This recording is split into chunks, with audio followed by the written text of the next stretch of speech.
Welcome, everyone. This is a sneak peek preview of Maps to Intimacy, which is a more in-depth course that I do over 4 weeks. So this little overview is pretty short, but it's rather potent, and I hope you'll be inspired to implement a new practice from here right away. Whether you identify as married or some other version of commitment, you're likely here because you've been disappointed and let down, maybe, by monogamy. Maybe you started out madly in love, but you can't figure out how it got so lonely, bored, or tense now that you're together. Perhaps the romance has wilted, or there is silence or even distance. Long-term intimacy takes love and strong commitment, but you also need an evolving skill set, a relational skill set, to get out of humdrum mediocrity and romance deficit disorder. That's what I like to call it. Maps to Intimacy is designed with information and experiments or practices to do right away. These are skills that work. They are simple, but they're not at all easy. After today, you'll have a really good start, but signing up for a month is a sure way to get the best quality of community and professional support. The word culture is commonly understood as a set of community traditions. But what I am proposing is that becoming a couple is actually a blending of two cultural constellations or two cultural universes and the creation of a new family or new community elements within that couplehood. So whereas before the institute of marriage had evolved maybe from a trade or alliance of status, now we have this idea that our committed relationship is a promise of forever romance. Yet, we really don't get schooled about how to do that. Are you operating with some assumed roles in your relationship? And what cultural elements have you already created together? An intimate bond of love is a beautiful nakedness of body and soul. It blossoms on physical, emotional, intellectual, and spiritual dimensions. To grow this kind of closeness, we must feel secure enough to reveal our vulnerability and be craving that excitement that comes from romance. But so often instincts are ruling our love life. We're hungry and we're hunting for romance, but then we get nervous because showing those tender parts feels super risky. Since instinctive patterns are designed to prevent us from ever getting hurt, they trigger our fears whenever we get romantically involved. So then we set up control strategies like armor, and invariably we block ourselves or push away from true intimacy. Our survival systems are designed for fight, flight, and freeze or hide. But when we are in these modes of protection or attack against our partner, we're hijacking intimacy. A culture of romance is a tango of paradoxes. It's how we move between our oppositions or our opposites and find a complementarity. We dance with our need for security and our need for excitement and spontaneity. Sometimes we step on each other's toes, but we still long to be held.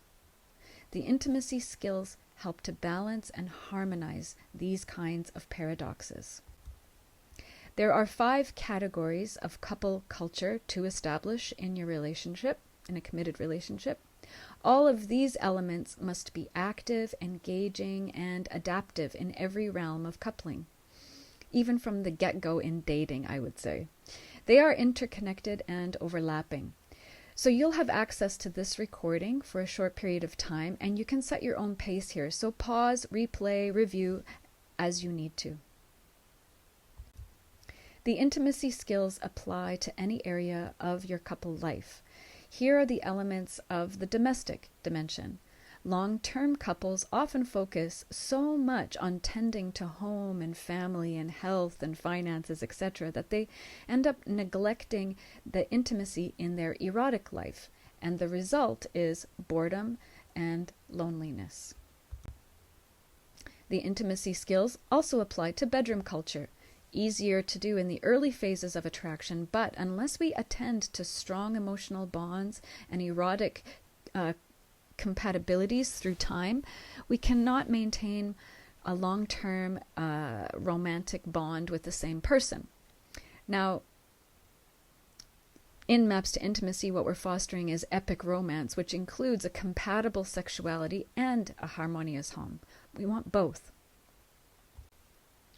So most folks grasp what I've just said in theory, but the methods may not come so naturally. And, frankly, they don't come naturally to anyone, in fact.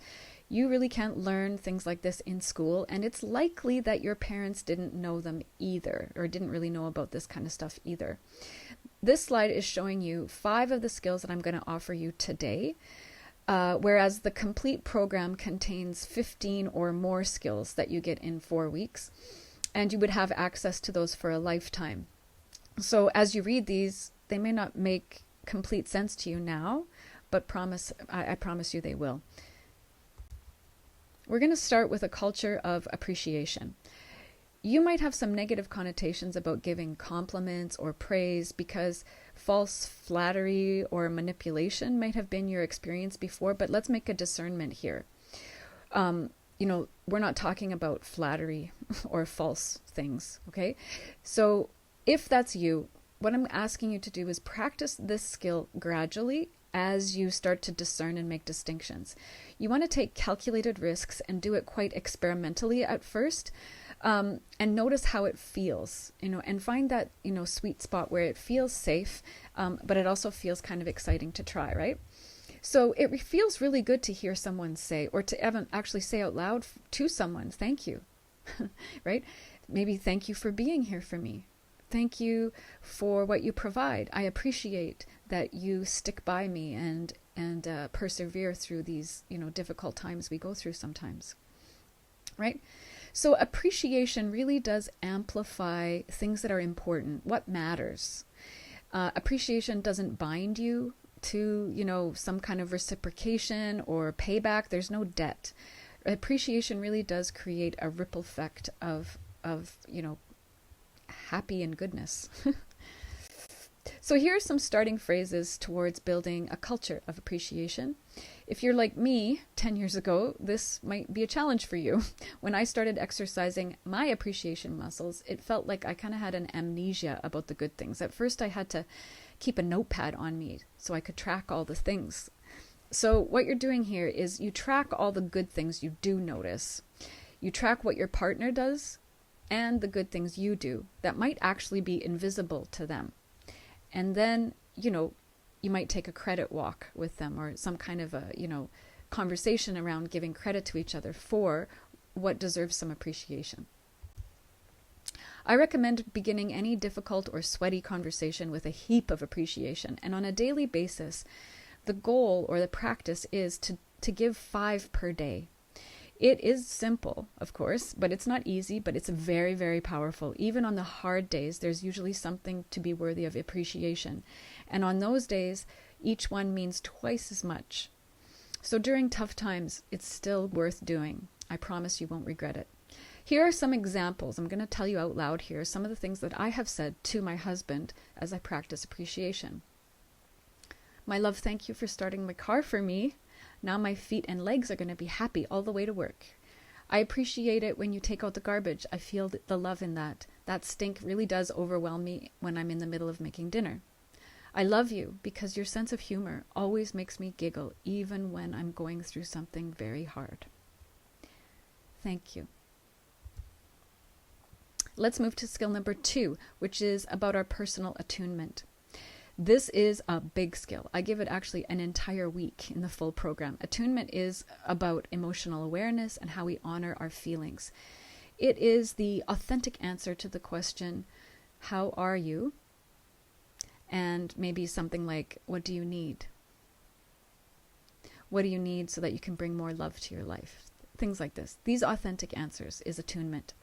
Too many people sacrifice their well-being as a duty and end up disconnected from their own needs. And the result is devastating, let me tell you. So we could choose many qualities that we could attune to. Being proud, being grateful, feeling cared for. Those are all these kinds of qualities that we like to attune to. But today we're going to focus on attuning to joy.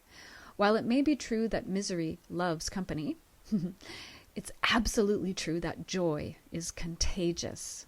So I don't know if you've ever heard a child laugh. It's impossible not to smile when you are in the face of somebody else's joy. It's contagious. Joy has many variations, and please feel free to substitute a synonym where it's appropriate. So we could do serenity, bliss, radiance, even fulfillment.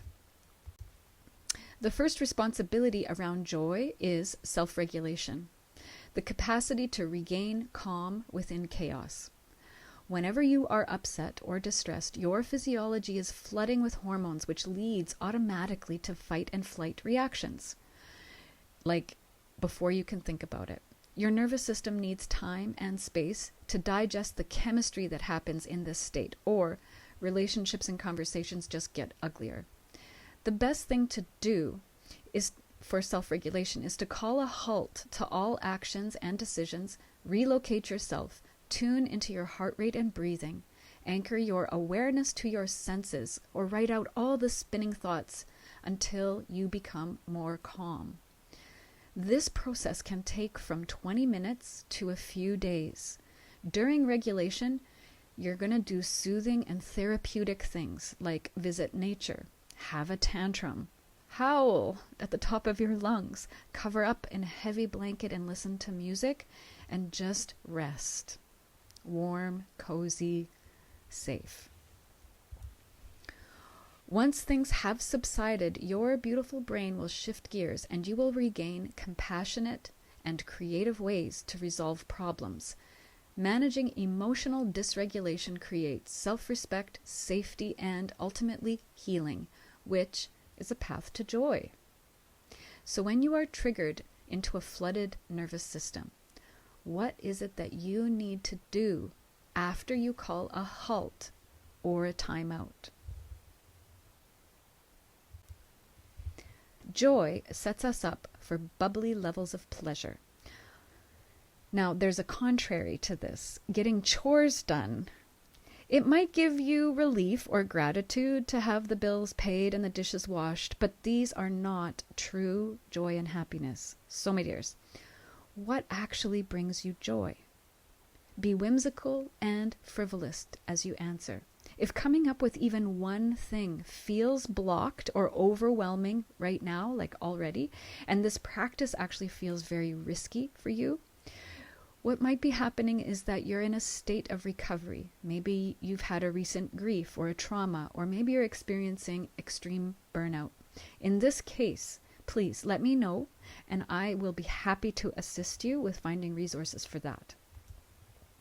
Joy is possible through your senses and through social or mental experiences. It's a moment with beauty and adventure, putting on a silly clown nose, or having a moment of profound quiet. Joy is snuggling, dancing, walking, or putzing around with a hobby. Your task and practice is to make a list of 5 to 20 things every day, things that make you hum or sing with joy. And even just imagining them will be pleasant and delightful. Your list has permission to change every day or every moment, but your skill is to do 3 of those items from your list every single day. Joy makes us more attractive. It's like nectar to a bee. Your joy is an elixir to your beloved, and tending to your joy makes us all more open to connection. So, the quick trick phase, the joy hack, is to answer the phrase, I would love, and even saying them out loud without having any expectations about them. So you can just say, I would love a massage. I would love to see the sunset. I would love to light a fire. I would love to eat chocolate. Anything at all. And sharing that is what will inspire your desires. I've produced a little workbook for the side, it's a little bit of a fundraising project, and there's an exercise in there that helps you to legitimize your desires. And we do that live together in the 4-week program. But if you're interested in that little workbook, please send me a message and I'll send you the details. All right, moving on. Trust and respect are powerful players in couple culture. They are compromised, violated, whenever there is trauma or grief. However, resorting to demands or scorekeeping, competitive agendas, and punishments in order to self-protect or to get your way, these all undermine elements of intimacy. But the good news is that as you take risks in giving trust and respect, even small risks, the more you will learn about love. And this builds confidence in what you have. So all the confidence that you have around love is going to let it be easier and easier to have more trust and respect in your couple culture. So that's the good news. But however, before we move too much forward, I want to just put in this slide as a brief warning. If your partnership violates safety in any way, please, please, please get professional support, professional and community support. Levels of aggression, jealous outbursts, attempts to control your body or your time or your friends or your decisions, or wherever there are threats, harm, or addictions of any kind, these all indicate a propensity for domestic violence or the presence of domestic violence. So I just got to say that the skills in this program are not the cure for abuse. So please, if this is you here in this slide, if you feel that there are some red flags or some toxicity on trust and respect, reach out to me or someone you can trust. It's got to be a neighbor, a friend, a professional service, whatever that is. You deserve reliable support if you are not safe. Do we have a deal? Really, I can't stress it enough. Safety is number one within your experience of love and intimacy for partnership. All right, trust. Number 3, trust is actually counter to our instincts. You might have that already, right? And it especially is true if we have encountered abandonment and betrayal in our previous relationships, even down to the childhood level. Trust is really like learning to do trapeze. Giving trust is very courageous and very worthwhile, very, very beautiful actually, whether we're talking about trusting our own judgment or catching ourselves and having someone else catch us. That is on an emotional level as well as like trapeze artists on a physical level. Now, trust doesn't mean that you will never feel disappointed or let down. Mistakes and misunderstandings are all human. It doesn't mean that you put up with lies or abandonment or betrayal. Trust develops gradually, and it can't be forced or controlled. Trusting inspires them and inspires us to be more worthy and responsible. But trust cannot make us perfect, right? So in case of a slip, we also need to be discerning about forgiveness. The culture of trust is formed through interpreting deeds more so than words. Non-verbal cues are really the way we build trust. So this includes moving closer to each other, getting in proximity, making eye contact, and using comforting touch so that we can communicate, I'm here for you. I got you. I encourage you to make non-sexual connections part of your conversations with your beloved and engage with practicing non-sexual or, comforting kinds of activities every day. Trust is really having faith over fear. It's choosing to be confident in your partner's decisions and choices. The magic phrase I use to get you started on trust and even respect is, whatever you think. When they ask, what do you think I should do or say or wear? You respond, whatever you think. When you feel an urge to take charge or take over or control something about their parenting or their dress code or their cooking or their driving, you don't. Instead, you say, I trust your judgment. I trust you.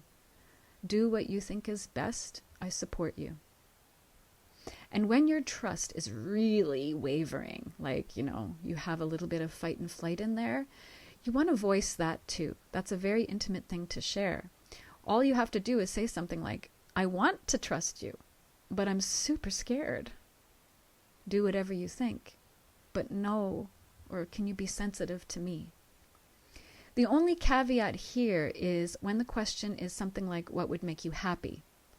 By all means, in that case, tell them what you love. No one is psychic about what delights you. As you do your joy practice, you'll realize, wow, it really does change a lot every day. How could anybody, guess?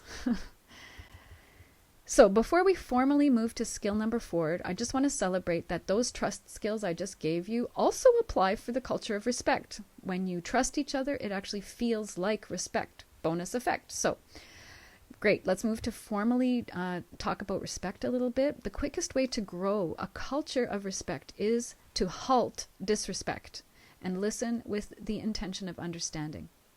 This is simple in theory, but not easy to do.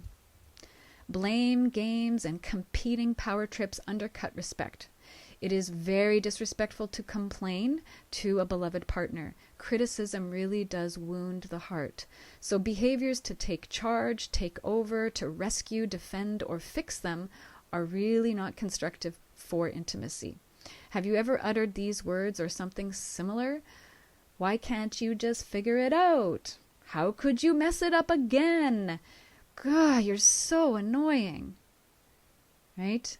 Words really can feel like swords.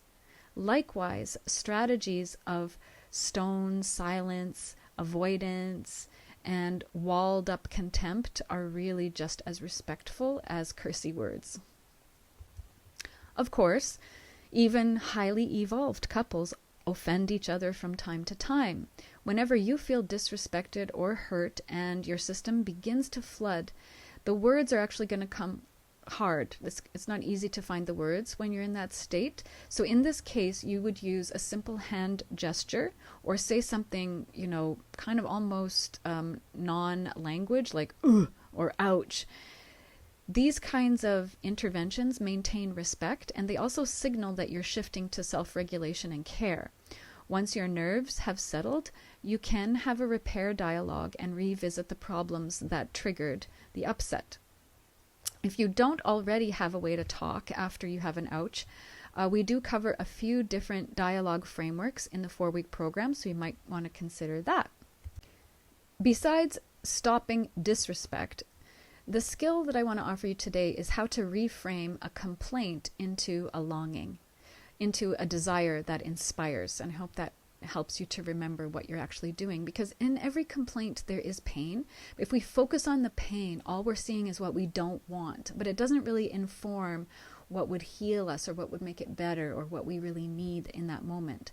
So at first, finding the longing is going to feel quite awkward, because framing up what you desire feels like a twisted path in uncharted territory.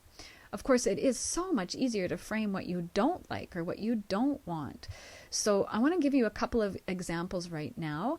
And what I'm doing here is I'm going to say the complaint, and then you might want to pause this recording and see if you could come up with the longing yourself, and then you can listen to mine or just, add on as you wish. So here's the complaint. You never help with the chores. So you never help with the house, the outside maintenance, whatever it is, right? The car chores, whatever. You never help. So we can hear the complaint, right? It's very criticism, right? It's kind of like calling somebody a lazy bum, right? Now, what is the longing? Maybe the longing is for help and companionship. So maybe I would reframe this one as, my love, I'm seeing that you're exhausted from work, and so am I. But what I really would love is to be together with you. And even if that's just making supper or doing dishes. So would you be up for helping me do some chores right now so we could be together? So I don't know, how that lands, but let's try another one. A tougher one. One like, you're always so, grumpy, bitchy, unavailable, whatever. You're such a, an emotional mess, whatever, right? What's the longing in complaints like this? Well, whenever I've had them in my head, really the longing is to share some joy. So one of the reframes that I've used is, my love, what happened? What's going on with you? Can you tell me, what's happening inside? What I'd really love is to have some good times with you. So if we could clear the air and get to that, that would just make me so happy. All right. So this one is a good one. Send me some, feedback if you'd like. And so we arrive at number 5, a culture of curiosity, one of my favorites. Wherever there's genuine interest, intimacy will flow. Curiosity enables us to attune to feelings, to engage in understanding, to be inquisitive, and to stay open to different ideas. So I hope you can see the vowels there, helping you remember. This could be summed up as deep listening. Curiosity could actually be summed up as core, deep, hardcore listening. Intimate listening is a difficult skill. Even keeners like therapists do struggle with that. And we have one mouth and 2 ears for a reason, and sometimes I wish I had even more ears, actually. In the 4-week course, Maps to Intimacy, we cover intimate conversations, and it really does help this culture of curiosity. But we can't cover full dialogues in 5 minutes. So how about today I'm going to give you a listening skill and a vital skill of how to ask questions. The listening skill I have for you today is called Hold the Bucket. But it is a metaphor, so there's no pails required, okay? While your special person might be ranting or venting, what you do is imagine you're holding a huge bucket in your arms. As their emotions pour out in sound and words, what you're doing is listening and engaging for the feelings, so the voice of the feels, and not your own voice of how to fix it. You're tuning in inquisitively to answer questions such as, what are they feeling as they speak? What nonverbal gestures can I notice that are going together with these feelings? What values are alive or feeling violated for them? If there's a pause in their, pouring out, you want to encourage them to dig a little deeper, to like going down into a deep well. So you might say, keep going, I'm here. Is there more? And you just keep holding the bucket until they answer, no, that's it. And then right away, you bring in appreciation. So appreciation for holding the bucket might sound like, whoa, that's a lot of feelings. It makes so much sense why you're so tired and exhausted. You're holding a lot right now. And I really appreciate, or I'm so grateful that you can share this part of yourself with me. Thank you. And when that sort of settles in and gets absorbed into your relationship, what you do is imagine dumping the bucket out and really congratulate yourself, because hold the bucket really does help your partner clear out the clutter in their psyche. And what I want to say is you can also absolutely, teach and ask your beloved to hold the bucket for you as well. So this is an easy thing to coach somebody else through, what it looks like and how it feels, and to practice that. And so we arrive at the final skill for today, which is asking questions. Questions really are magical in how they invite and open deeper levels of honesty and understanding.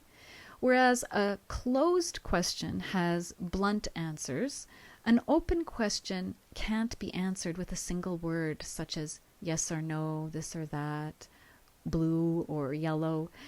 Open questions usually begin with what, who, when, and how. And notice that why questions are excluded, as in, why did you do that? Why don't you care? Why is this so hard? Etc. Why questions always imply a cutting criticism and disrespect. They can always be transformed into an open question, but it does take a lot of practice. Sounds simple, not easy, right? Instead of something like, why did you go to that movie? Or why did you go to another movie? Which open question would you use? Magical questions are the most romantic inquiries. Couples I work with privately create a signature set of beautiful questions. I list some of the ones that have been shared with me over the years, and I recommend that you and your beloved compile kind of more poetic questions, ones that can belong only to you.